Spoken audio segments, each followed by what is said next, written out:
ونعوذ بالله من شرور أنفسنا ومن سيئات أعمالنا من يهده الله فلا مضل له ومن يضلل فلا هادي له ونشهد أن لا إله إلا الله وحده لا شريك له ونشهد أن سيدنا ومولانا محمدا عبده ورسوله صلى الله تعالى عليه وعلى آله وأصحابه وبارك وسلم.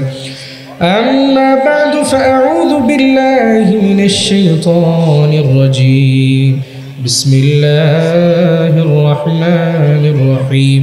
لله ملك السماوات والأرض يخلق ما يشاء. وقال النبي صلى الله عليه وسلم قال الله تعالى إني حرمت الظلم على نفسي وجعلته بينكم محرما أو كما قال النبي عليه الصلاة والسلام. شكرا درود الشريف পড়ি। اللهم صل على محمد وعلى آل محمد كما صليت على إبراهيم وعلى آل إبراهيم إنك حميد مجيد. اللهم بارك على محمد وعلى آل محمد كما باركت على إبراهيم وعلى آل إبراهيم إنك حميد مجيد. الحمد لله. আল্লাহ পাক রব্বুল আলামিন এর অশেষ মেহেরবানি যে আল্লাহ পাক রব্বুল আলামিন আমাদের সকলকে দ্বীনি একটা মজলিসে আসার এবং বসার তৌফিক দান করেছেন। এজন্য সকলে শুকরিয়াতান বলে আলহামদুলিল্লাহ। আল্লাহ পাক রব্বুল আলামিন কোরআনে কারীমে বলেন ফামান ইউরিদিল্লাহ আইয়াহদিয়াহু ইয়াশরাহ সাদরাহু লিল ইসলাম। আল্লাহ পাক রব্বুল আলামিন যে বান্দার ভালো চান, যে বান্দাকে হেদায়েত দিতে চান, সেই বান্দার দিলটা, বুকটা ইসলামের জন্য প্রশস্ত করে দেন, খুলে দেন। তা আমরা এতগুলো মানুষ এলাকার মধ্যে আছি, এর মধ্য থেকে আল্লাহ নির্বাচন করে আমাদেরকে চেয়েছেন আল্লাহর কালামুল্লাহ পাকের কিছু কথা, রাসূলের হাদিসের কিছু মুজাকারা যেন আমরা শুনতে পারি। এই জন্যে আমাদেরকে একত্রিত করছেন। এই জন্যে আরেকবার শুকরিয়াতান বলি আলহামদুলিল্লাহ। কোরআনে কারীমে আল্লাহ পাক রব্বুল আলামিন সূরা তাকাসুরের মধ্যে বলেন আলহাকুমুত তাকাসুরু হাত্তা যুরতুমুল মাকাবির। জমিনের মধ্যে আল্লাহ পাক রব্বুল আলামিন মানুষকে সৃষ্টি করেছেন। মানুষের অনেক খাহেশাত আছে, চাওয়া আছে। এই চাওয়ার পিছনেই মানুষ ছুটতে থাকে। এই চাওয়ার মধ্যে অন্যতম একটা চাওয়া হচ্ছে মানুষের ধন সম্পদ। ধন সম্পদের প্রতিযোগিতা মানুষ মৃত্যু পর্যন্ত করতে থাকে, ঠিক না বেঠিক? সম্পদের প্রতিযোগিতা। কেউ একটা বাড়ির মালিক চায় আরেকটা বাড়ি হোক, কেউ দুইটা বাড়ির মালিক চায় আরেকটা বাড়ি হোক, একটা জায়গা থেকে উন্নত আরেকটা জায়গায় বাড়ি করার চিন্তা করতে থাকে, কারো একটা দোকান চায় দুইটা হোক। তা আল্লাহ পাক রব্বুল আলামিন কোরআনে কারীমে বলেন আলহাকুমুত তাকাসুর, তোমাদেরকে সম্পদের আধিক্যতা পাগল করে দিছে, আল্লাহ ভোলা করে দিছে। কতক্ষণ? হাত্তা যুরতুমুল মাকাবির, যতক্ষণ না পর্যন্ত তোমরা কবরে পৌঁছায় যাও, ততক্ষণ পর্যন্ত সম্পদ, এই সম্পদের আধিক্যতা তোমাদেরকে পাগল করে দিছে। এই সম্পদের আধিক্যতা তোমাদেরকে প্রতিযোগিতার মধ্যে নামায় ফেলছে।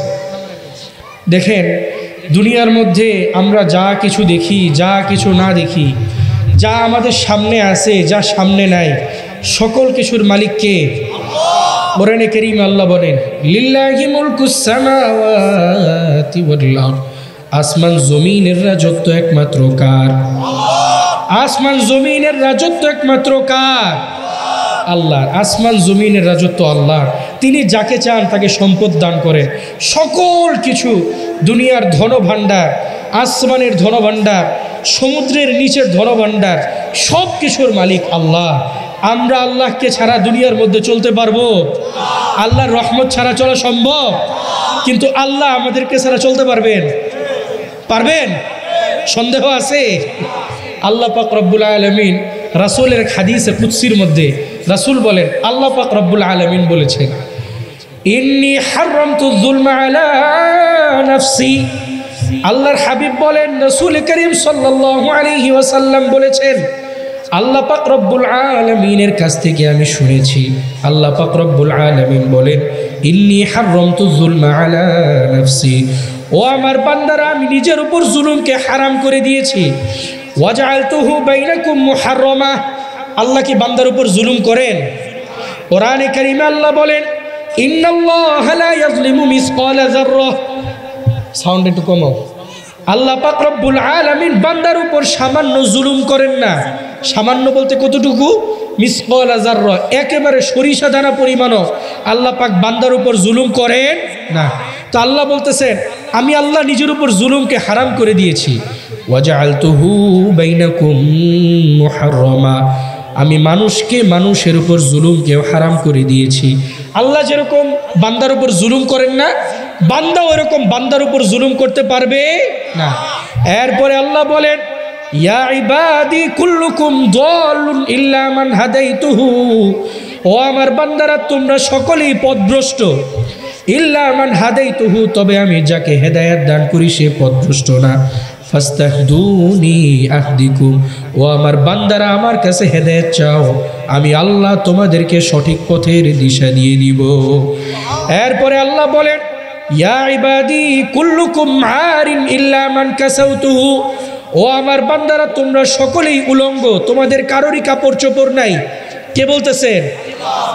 ইল্লা মান কাসাউতুহু, তবে আমি আল্লাহ যাকে কাপড় দান করি সেই কাপড় পরতে পারে। ফাস্তাকসুনি আকসুকুম। সুতরাং আমার বান্দারা, যদি কাপড় চাইতে হয় চাইবা আমার কাছে, আমি আল্লাহ তোমাদেরকে কাপড় পরিধানের ব্যবস্থা করে দিব। এরপর আল্লাহ বলে, ইয়া ইবাদি কুল্লুকুম জাইউন। ও আমার বান্দারা, তোমরা সকলেই ক্ষুধার্ত, তোমাদের কারোর পেটে খাবার নাই, কারো রিজিক নাই, কারো নিয়ামত নাই। ইল্লা মান আতআমতুহু, তবে আমি আল্লাহ যাকে খাওয়াই সেই একমাত্র খাইতে পারে। ঠিক না বেঠি? আমি আল্লাহ যাকে খাওয়াইতে পারি সেই খাইতে পারে, আর কেউ খাইতে পারে? সারাদিন অফিস করে, কারখানা করে বড় ক্লান্ত হয়ে গেছে, বাড়ির দিকে রওনা দিচ্ছে। বিবি খাবার রান্না করছে, মজাদার খাবার বাড়িতে গিয়ে খাবে। হঠাৎ করে রোড অ্যাক্সিডেন্টে মারা গেছে, আছে না নাই? দুনিয়া থেকে চলে গেছে। ওই যে ছিল রিজিক, আল্লাহ কপালে রাখে নাই, খাইতে পারে না, দুনিয়া থেকে চলে গেছে। এই জন্য আল্লাহ বলেন, ফাস্তাতুইমুনি উতইমুকুম। ও আমার বান্দারা, খাবার চাও আমার কাছে, আমি আল্লাহ তোমাদেরকে খাবারের ব্যবস্থা করে দিব।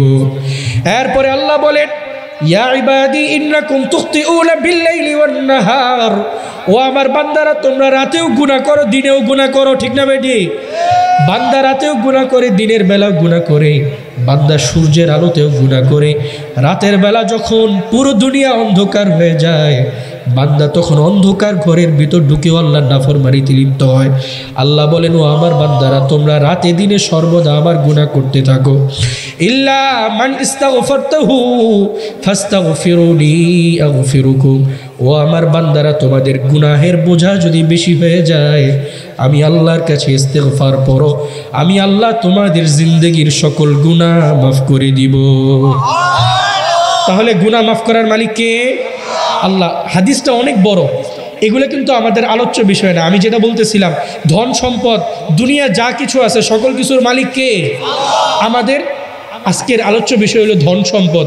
আমাদের কামাই করার সিস্টেমটা কি, কতটুকু আমরা কি ওয়েতে কামাই করব, এটা বলার মাকসাদ। হাদিসে এখানে অনেক কথা আসছে, এগুলো শুনাইতেছি আপনাদের। যাই হোক, এরপরে আল্লাহ পাক রব্বুল আলামিন বলেন, ইয়া ইবাদি ইন্নাকুম লান তাবলুগু নাফঈ ফাতানফাউনি। ও আমার বান্দারা, দুনিয়ার সকলে মিলে যদি একত্রিত হয়ে যাও, সকলে মিলে যদি চাও আমি আল্লাহর সামান্য পরিমাণ উপকার করবা, ইন্নাকুম লান তাবলুগু নাফঈ ফাতানফাউনি, আমি আল্লাহর সামান্য পরিমাণ উপকার করতে পারবা না। ঠিক না বেটি? আমরা সকলে মিলে যদি চাই, আল্লাহর আসমান তো 7টা, আমরা সকলে মিলে একটু কষ্ট করে আরেকটা আসমান সহ 8টা বানিয়ে দিই, পারবো? সম্ভব? সম্ভব না। আল্লাহ বলেন, সকলে মিলে যদি চাও আমার উপকার করতে পারবে না। এরপরে আল্লাহ বলেন, ইয়া ইবাদি ইন্নাকুম লান তাবলুগু দররি ফাতাদুরুনি, ও আমার বান্দারা, তোমরা সকলে মিলে যদি একসাথে আমি আল্লাহর ক্ষতি করতে চাও, আমি আল্লাহর সামান্য পরিমাণ ক্ষতি করতে পারবা না। পারবো? আল্লাহর ক্ষতি করতে পারবো না। এরপরে আল্লাহ বলেন, ইয়া ইবাদি লাউ আন্না আউওয়ালাকুম ওয়া আখিরাকুম ওয়া ইনসাকুম ওয়া জিন্নাকুম, ও আমার বান্দারা, আদম থেকে শুরু করে দুনিয়া এই পর্যন্ত আমি যত জিন ইনসানকে সৃষ্টি করেছি, দুনিয়ার যত মানুষকে সৃষ্টি করেছি, যত জিনকে সৃষ্টি করেছি, প্রত্যেকেই মিলে যদি একটা জায়গায় উপস্থিত হয়ে যাও, ফাসআলুনি, আমার কাছে চাও, তোমাদের যা কিছু আছে। ও একজন বলবে, আল্লাহ আমার 5 লাখ টাকা দরকার, একটা ব্যবসা দাঁড় করাবো। আরেকজন বলবে, মালিক আমি ভাড়া বাড়িতে থাকি, আমার একটা বাড়ির দরকার। কি বলেন? আরেকজন বলবে, মালিক আমি এক মুঠো ভাত খাইতে পারি না, আপনার কাছে চাই আপনি আমাকে প্রতিদিন খাবারের ব্যবস্থা করে দিবেন। দুনিয়ার সকল থেকে একদম কিয়ামত পর্যন্ত যত মানুষ আছে, যত জিন আছে, সকলে মিলে যদি একসাথে আমার কাছে চাও, ফাআতাইতু কুল্লা ইনসানিন মাসআলাতাহু, আমি আল্লাহ সকলে যদি তাদের সকল হাজত পূরণ করে দিই, আল্লাহ বলেন, মা নাকাসা মিম্মা ইনদি ইল্লা কামা ইয়ানকুসুল মিখিয়াতু ইদা উদখিলাল বাহর। ও আমার বান্দারা, একটা সমুদ্রের সামনে দাঁড়াও, ওই সমুদ্রের মাঝখানে একটা সুই ডুবাও, সুই ডুবার পর উঠানোর পর পানি উঠবে কতটুকু? কয় লিটার? 1 লিটার না 2 লিটার? কয় ফোঁটা? সর্বোচ্চ 1 ফোঁটা পানি উঠবে। আল্লাহ পাক রব্বুল আলামিন বলেন, ওই সমুদ্র থেকে সুই দিয়ে পানি উঠানোর পর সুয়ের মাথায় যতটুকু পানি, আমি আল্লাহ অতটুকু সবাইকে দিয়ে দিছি, বাকি সমুদ্র পরিমাণ রিজিক আমি আল্লাহর কাছে রয়ে যায়। তাহলে সম্পদের মালিক কে? তো চাইবো কার কাছে? এই জন্য আল্লাহ পাক রব্বুল আলামিন বলেন, আলহাকুমুত তাকাসুর, সম্পদের আধিক্যতা, বড় লোক হওয়ার চিন্তা ভাবনা তোমাদেরকে আল্লাহ ভোলা করে দিছে। কতক্ষণ? হাত্তা জুরতুমুল মাকাবির, যতক্ষণ না পর্যন্ত তোমরা কবরে উপস্থিত হয়ে যাও। যতক্ষণ না কবরে যাইতেছো, সম্পদের প্রতিযোগিতা করতেই থাকতেছো, তোমরা করতেই থাকতেছো। এই জন্য রাসূল বলেন, লা ইয়ামলাউ বাতনা ইবনি আদম ইল্লা তুরাব, আদম সন্তানের পেট মাটি ছাড়া ভরে না। আদম সন্তানের পেট কি ছাড়া ভরে না? কবরে গেছে, ওই সময় মাটি চাপা দিছে, এরপরে যে পেট ভরে। দুনিয়াতে যতদিন আছে পেট তার ভরাইতে পারে এমন কেউ নাই আদম সন্তানের পেট ভরাইতে পারে। দুনিয়ার সব চাইতে বড় কোম্পানির মালিক, এরে যে জিজ্ঞাসা করেন, আপনি বর্তমান দুনিয়ার মধ্যে সবচাইতে বড় লোক স্পেস এক্স অথবা এই যে টেসলার যে মালিক, নাম যেন কি? Elon Musk. ইলন মাস্ক হচ্ছে সে দুনিয়ার মানে সবচাইতে বড় এখন বর্তমানে সম্পদের মালিক। আপনি তারে গিয়ে জিজ্ঞাসা করেন, সে কি বসে আছে যে না আমার যা কিছু হয়েছে আর দরকার নাই? কি বলেন?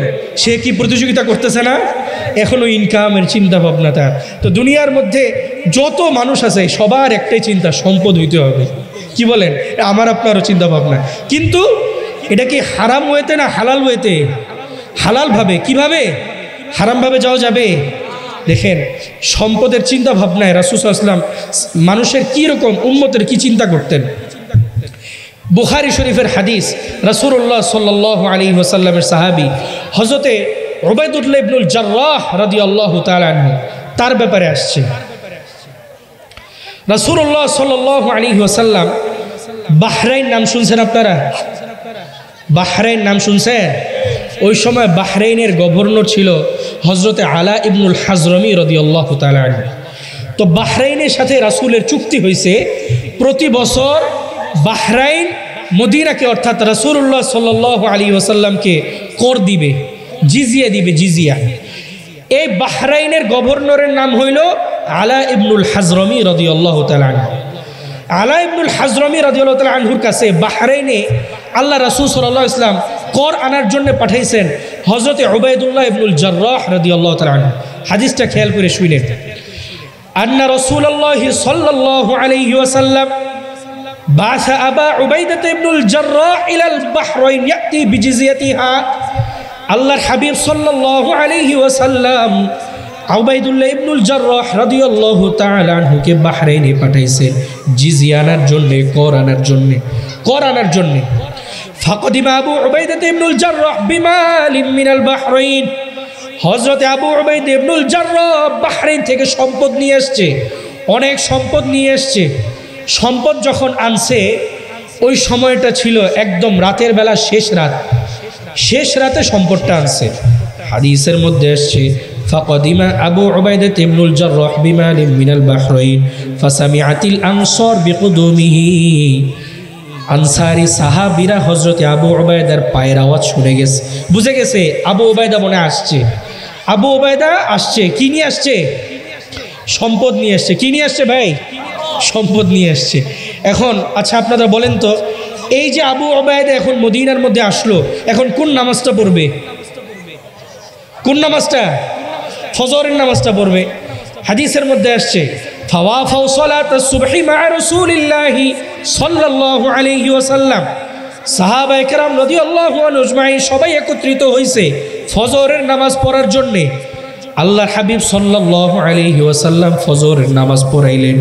ফজরের নামাজ পড়ানোর পর ইমাম সাহেবরা যেই রকম নামাজ পড়ানোর পর পিছন দিকে ফিরে, আল্লাহর হাবিবও নামাজ পড়ানোর পর সাহাবায়ে কেরামের দিকে ফিরলেন। ইমাম সাহেবরা ফিরে না, নামাজ পড়ানোর পর পিছনের দিকে, আল্লাহর হাবিবও সাহাবায়ে কেরামের দিকে ফিরছেন। ফিরার পর আল্লাহর হাবিব সাল্লাল্লাহু আলাইহি ওয়াসাল্লাম তাদেরকে দেখলেন। দেখার পর ফাতাবাসসামা রাসূলুল্লাহ হিনা রাআহুম। আল্লাহর হাবিব সাহাবায়ে কেরামের দিকে তাকাইয়ে একটা মুচকি হাসি দিলেন। কেন হাসছে? বুঝে গেছে আমার সাহাবীরা আহারে ওই আবু উবাইদার পায়ের আওয়াজ শুনছে, সম্পদ নিয়ে এসে এর লেগে দৌড়ে সব মসজিদে এসে পড়ছে। অন্যান্য সময় নামাজ পড়ে না যে তা না, কিন্তু আজকে সাহাবায়ে কেরামের আগ্রহটা একটু বেশি। দেখছে সব বৈশা আছে, হ্যাঁ, কোমরের মধ্যে বাস দড়ি রশি বাইন্ধাইছে, আজকে সম্পদ লয়ে যাবো এক একজন ঘরের ভিতরে, সব খুশি। আল্লাহর হাবিব সাল্লাল্লাহু আলাইহি ওয়াসাল্লাম বলতেছে কি সামিআতুম বিকুদুমি আবি উবাইদা ইবনুল জাররাহ। কি খবর, তুমি কি আবু উবাইদার পায়ের আওয়াজ শুনছো নাকি? কয় হ্যাঁ হুজুর, আবু উবাইদার পায়ের আওয়াজ শুনে আমরা দৌড়ে আসছি। আল্লাহর হাবিব সাল্লাল্লাহু আলাইহি ওয়াসাল্লাম বলেন আবশিরু, ও আমার সাহাবায়ে কেরামের দল, সুসংবাদ গ্রহণ করো।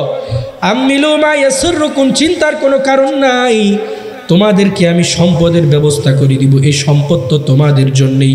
আল্লাহর হাবিবের পরে একটা দামি কথা বলছেন। আল্লাহর হাবিব বলেন মাল ফাকরু আখশা আলাইকুম, ও আমার সাহাবায়ে কেরামের দল, আমি ভয় করি না যে তোমরা সকলে গরিব হয়ে যাইবা, আমি এই ভয় করি না। ও সাহাবায়ে কেরামের দল, আমার এই চিন্তা নাই যে তোমরা গরিব হয়ে যাইবা। ওয়ালাকিন আখশা আলাইকুম, আমি মুহাম্মদ ভয় করি আন তুবসাতা আলাইকুমুদ দুনিয়া কামা বুসিতাত আলা মান কানা ক্বাবলাকুম, আমাদের অন্য জাতিদেরকে যেই রকম তাদের সামনে সম্পদ দিয়ে দেওয়া হয়েছে, আমার ভয় হয় আল্লাহ তোমাদের সামনে সম্পদ বিছিয়ে দিবেন। বুঝা গেছে আমার কথা? আপনারা কি আমার বয়ান বুঝতেছেন? আগের জাতিকে যেরকম সম্পদ সামনে দিয়ে দেওয়া হয়েছে, আমার ভয় হয় তোমাদের সামনেও এরকম সম্পদ দিয়ে দেওয়া হবে। এরপরে আল্লাহর হাবিব বলেন ফাতানাফাসুহা কামা তানাফাসুহা, আমি মুহাম্মদের বড় ভয় হয় ওই সম্পদ নিয়ে তোমরা প্রতিযোগিতা শুরু করবা, ওই সম্পদ নিয়ে তোমরা প্রতিযোগিতা করবা। ফাতুলহিকুম কামা আলহাতুম, আমার জাতি পূর্বের জাতিরা যেরকম আল্লাহকে সম্পদ পেয়ে ভুলে গেছে, ও আমার জাতি, আমার বড় ভয় হয় তোমরা সম্পদ পেয়েও আল্লাহকে ভুলে যাইবা। এই জন্য আল্লাহ পাক রব্বুল আলামিন বলেন আলহাকুমুত তাকাসুর, তোমাদেরকে সম্পদ আত্মভুলা করে দিয়েছে। হাত্তা যুরতুমুল মাকাবির, কবরে যাওয়া পর্যন্ত। কোন জায়গায় যাওয়া পর্যন্ত? কবরে যাওয়া পর্যন্ত। তিরমিজির হাদিস, রাসূলুল্লাহ সাল্লাল্লাহু আলাইহি ওয়াসাল্লাম বলেন ইয়াকুলু ইবনু আদম মালি মালি, আদম সন্তান খালি বলে ওই বাড়িটা আমার, ওই দোকানটা আমার, ওই ফ্যাক্টরিটা আমার, ওই অমুক জায়গাটা আমার, ওই জায়গায় যে সুন্দর বাড়িটা দেখছো ওই জায়গাটা আমার। আল্লাহর হাবিব বলেন ওয়াহাল্লাকা ইবনা আদম মিন মালিকা ইল্লা মা আকালতা, আদম সন্তানের সম্পদ মাত্র 3টা। আদম সন্তানের সম্পদ কয়টা? আরো জোরে বলেন কয়টা? আল্লাহর হাবিব বলেন 1 নাম্বার সম্পদ ইল্লা মা আকালতা ফা আফনাইতা, 1 নাম্বার সম্পদ হইল আদম সন্তান যে খাবারটা খেয়ে হজম করে ফেলে ওইটাই তার সম্পদ। খাবার খাইছেন, হজম করে ফেলছেন, এটাই আপনার সম্পদ। 2 নাম্বার আউলা বিস্তাফা আমলাইতা, 2 নাম্বার সম্পদ হইল যেই কাপড়টা আপনি পরিধান করতে করতে ছোট করে ফেলেছেন, যে কাপড়টা আর অন্য কেউ পরিধান করতে পারবে না, ওই কাপড়টাই ওই সম্পদই আপনার। আউলা বিস্তাফা আমলাইতা, 2 নাম্বার সম্পদ হইল আপনার পোশাক। কোন পোশাক যেটা পরতে পরতে খাটো করে ফেলছেন, ছিঁড়ে ফেলছেন।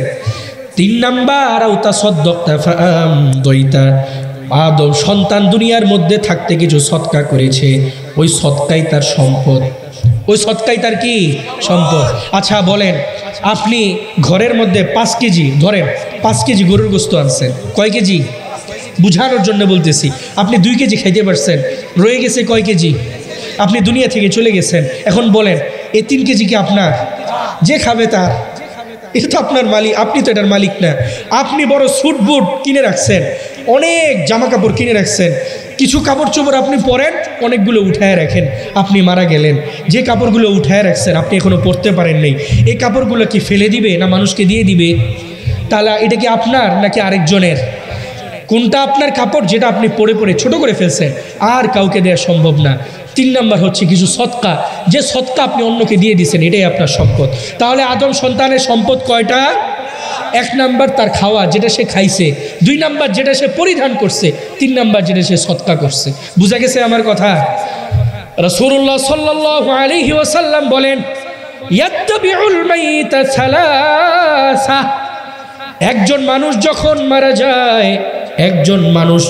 মারা যায়, ইন্তেকাল করে, তাকে যখন কবরস্থান পর্যন্ত নিয়ে যায়, ইয়াত্তাবিউল মাইতা সালাসা, কবরস্থানে নিয়ে যাওয়া পর্যন্ত তাকে 3টা জিনিস অনুসরণ করে। কয়টা জিনিস? কবরস্থান পর্যন্ত তারে 3টা জিনিস অনুসরণ করে। 1 নাম্বার ইয়াত্তাবিউল মাইতা সালাসা, 3টা জিনিস অনুসরণ করে। 1 নাম্বার আল আহাল, তাকে তার পরিবার অনুসরণ করে। কি বলেন? একটা মানুষ মারা গেলে তার সন্তান, তার ভাতিজা, তার ভাই, সকলে তার অনুসরণ করতে করতে কবরস্থানে নিয়ে যায় না? 2 নাম্বার ওয়াল মাল, তার সম্পদ তারই অনুসরণ করে। ধরেন আপনি দুনিয়ার মধ্যে দামি একটা আংটি ব্যবহার করতেন, দামি একটা ঘড়ি ব্যবহার করতেন, দামি একটা গাড়ি ব্যবহার করতেন, আপনাকে নিয়ে যাওয়ার সময় গাড়িটা আপনার সাথে সাথে নিয়ে গেছে, কবরস্থান পর্যন্ত নিয়ে গেছে। আল্লাহর হাবিব বলেন আদম সন্তানকে 3টা জিনিস অনুসরণ করে কবরস্থান পর্যন্ত। 1 নাম্বার তার পরিবার তাকে অনুসরণ করে, 2 নাম্বার তার সম্পদ তারে অনুসরণ করে, ওয়াল আমাল, 3 নাম্বার তার আমলটা তারে অনুসরণ করে কবরস্থান পর্যন্ত। তাহলে কবরস্থান পর্যন্ত আদম সন্তানকে কয়টা জিনিস অনুসরণ করে? 3টা জিনিস। মৃত ব্যক্তিকে 3টা জিনিস অনুসরণ করে। 1 নাম্বার সম্পদ, 1 নাম্বার কি? 2 নাম্বার পরিবার, 3 নাম্বার আমল, 3 নাম্বার কি? আল্লাহর হাবিব বলেন ইয়ারজিউ ইসনান, 2টা জিনিস ওইখান থেকে ফেরত চলে আসে। কয়টা জিনিস? আল আহলু ওয়াল মাল, সম্পদ ওইখান থেকে ফেরত চলে আসে। আহারে, আপনার যে গাড়িটা আপনার কবরস্থান পর্যন্ত নিয়ে গেল, কখনো দেখছেন নাকি গাড়িটাকে কবরস্থানে ফেলে আসছে? দেখছেন ফেলে আসছে? 2 নাম্বার পরিবার চলে আসে। আমারে আপনারে গাছতলায় রেখে, আমাকে আপনারে 3.5 হাত মাটির নিচে রেখে আমার পরিবার থাকবে না, চলে আসবে। 3 নাম্বার আল্লাহর হাবিব বলেন ওয়ায়াবকাল আমাল, আদম সন্তানের আমলটা শুধু রয়ে যায়, ওইটাই তার কবরে কাজে দেয়। ঠিক না বেঠিক? কবরে কাজে দেয় শুধু কি? আমল। এই জন্য আল্লাহ পাক রব্বুল আলামিন বলেন আলহাকুমুত তাকাসুর, সম্পদের আধিক্যতা তোমাদেরকে আল্লাহ ভুলে করে দিস। হাত্তা যুরতুমুল মাকাবির, কতদিন পর্যন্ত? কবরে যাওয়া পর্যন্ত। কতদিন পর্যন্ত? কবরে যাওয়া পর্যন্ত। কবরে যাওয়া পর্যন্ত আদম সন্তানকে তার সম্পদ তাকে একদম আল্লাহ ভুলে করে দিস। আল্লাহ আল্লাহ আমাদের সকলকে কবরে যাওয়ার আগে প্রস্তুতি গ্রহণ করার তৌফিক দান করুন। তিরমিজি শরীফের হাদিস, এক সাহাবী বলেন কানা উসমান ইবনে আফফান ইযা ওয়াকাফা আলা কবরিন বাকা হাত্তা ইয়াবুল্লা লিহিয়াতাহু, হযরত উসমান ইবনে আফফান যখন কবরস্থানের পাশ দিয়ে যাইতেন, হযরত উসমান ইবনে আফফান কান্না কাটি আরম্ভ করে দিতেন, হাত্তা ইয়াবুল্লা লিহিয়াতাহু, কান্না করতে করতে হযরত ওসমানের দাড়িগুলো ভিজে যাইত। খেয়াল করেন, হযরত ওসমান কবরস্থানের পাশ দিয়ে যাওয়ার সময় এমনভাবে কান্না করতেন দাড়িগুলো ভিজে যাইত। কিলা, ওসমানকে প্রশ্ন করা হইল, ও আমিরুল মুমিনিন, তাযকুরুল জান্নাতা ওয়ান নার, ও আমিরুল মুমিনিন, মসজিদে নববীর মধ্যে মাঝে মাঝে আপনি কোরআন হাদিসের আলোচনা করেন। ও আমিরুল মুমিনিন, মাঝে মাঝে জান্নাত জাহান্নামের আলোচনা করেন। ওয়ালা তাবকি, কিন্তু আপনি ওই আলোচনার সময় কান্না করেন না। ওয়াতাবকি মিন হাযা, অথচ কবরস্থানের পাশ দিয়ে যাওয়ার সময় আপনার চোখ দিয়ে অটোমেটিক পানি পড়া আরম্ভ করে দেয়। কারণটা কি? হযরত ওসমান ইবনে আফফান বলেন, সামিআতু রাসূলুল্লাহ সাল্লাল্লাহু আলাইহি ওয়াসাল্লাম ইয়াকুল, আমি আল্লাহর হাবিব সাল্লাল্লাহু আলাইহি ওয়াসাল্লামকে বলতে শুনেছি, ইন্নাল কুবুর আউয়ালু মানাজিলিল আখিরাহ, কবর হইল আখিরাতের প্রথম ঘাঁটি। কবর আখিরাতের প্রথম ঘাঁটি। ফা ইন্না জামিনহু, কেউ যদি কবরের আযাব থেকে মুক্তি পেয়ে যায়, ফামা বা'দাহু আইসার, আল্লাহ পাক রব্বুল আলামিন জান্নাতে যাওয়া পর্যন্ত, হাসরের ময়দান, কিয়ামতের ময়দান, পুলসিরাত, সব কিছু আল্লাহ তার জন্য সহজ করে দেন। কেউ যদি কবরের আযাব থেকে বাঁচতে পারে, আল্লাহ পাক রব্বুল আলামিন জান্নাতে যাওয়া পর্যন্ত প্রতিটা ধাপ তার জন্য সহজ করে দেন।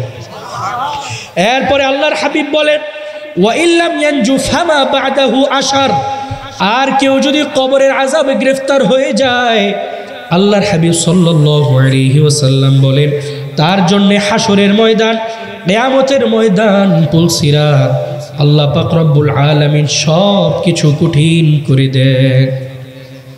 আল্লাহ, এই জন্যে আল্লাহ পাক রব্বুল আলামিনের কাছে সর্বদা দোয়া করা এবং নিজের কবরের প্রস্তুতি গ্রহণ করা দরকার আছে না নাই?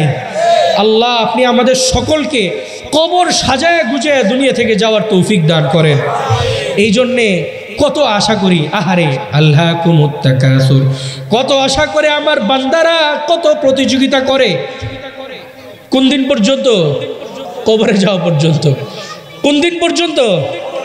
আপনাদেরকে বারবার তো আয়াতটা শুনাইতেছি, বান্দারা প্রতিযোগিতা করতে থাকে সম্পদের। কোন দিন পর্যন্ত? কবরে যাওয়া পর্যন্ত। এত আশা করে সব আশা পূরণ হয়? সব আশা পূরণ হয়? আল্লাহর হাবিব সাল্লাল্লাহু আলাইহি ওয়াসাল্লামের সাহাবী হযরত আবু হুরায়রা রাদিয়াল্লাহু তাআলা আনহু বলেন, একদিন আমরা আল্লাহর হাবিব সাল্লাল্লাহু আলাইহি ওয়াসাল্লামের সামনে বসা। খেয়াল করেন, আল্লাহর হাবিব সাল্লাল্লাহু আলাইহি ওয়াসাল্লাম একটা কাঠি নিলেন। একটা কাঠি নিছে। আল্লাহর হাবিব একটা কাঠি নিয়েছে। খেয়াল করেন, আমাদের কাছে তো কাঠি নেই, কলম। দেখেন, খত্তলানা রাসূলুল্লাহ সাল্লাল্লাহু আলাইহি ওয়াসাল্লাম খত্তন মুরাব্বা। আল্লাহর হাবিব সাল্লাল্লাহু আলাইহি ওয়াসাল্লাম একটা চতুর্ভুজের দাগ দিলেন। এই যে একটা চতুর্ভুজের একটা দাগ দিলেন, দেখতেছেন? আল্লাহর হাবিব সাল্লাল্লাহু আলাইহি ওয়াসাল্লাম বলেন, ওয়া খাত্তা খুত্তান ফিল ওয়াসতি খারিজাম মিনহু, মাঝখানে আল্লাহর হাবিব একটা লম্বা দাগ দিলেন, যে লম্বা দাগটা ঘরের বাইরে চলে আসছে। আসছে কি আসে নাই? আসছে না? এরপরে আল্লাহর হাবিব সাল্লাল্লাহু আলাইহি ওয়াসাল্লাম বলেন, ওয়া খাত্তা খুতুতান সিগার, ওই চতুর্ভুজের মধ্যে আরো কিছু কিছু ছোট ছোট দাগ দিলেন। পাইছেন? দেখছেন মাঝখানে ছোট ছোট দাগ আছে? আল্লাহর হাবিব সাল্লাল্লাহু আলাইহি ওয়াসাল্লাম সাহাবায়ে কেরামদেরকে ডাক দিয়ে বলেন, হাযাল ইনসান। খেয়াল করেন, এই যে হাযাল ইনসান, এই যে মাঝখানে যে লম্বা দাগটা দেখতেছো, লম্বা দাগটা যে ভিতরে আছে, এইটার নাম হইল মানুষ। মাঝখানে যে লম্বা দাগটা দেখতেছেন, এই লম্বা দাগের নাম কি? খেয়াল করেন, এই যে মাঝখানে লম্বা দাগটা দেখা যেতেছে, এই লম্বা দাগের নাম কি?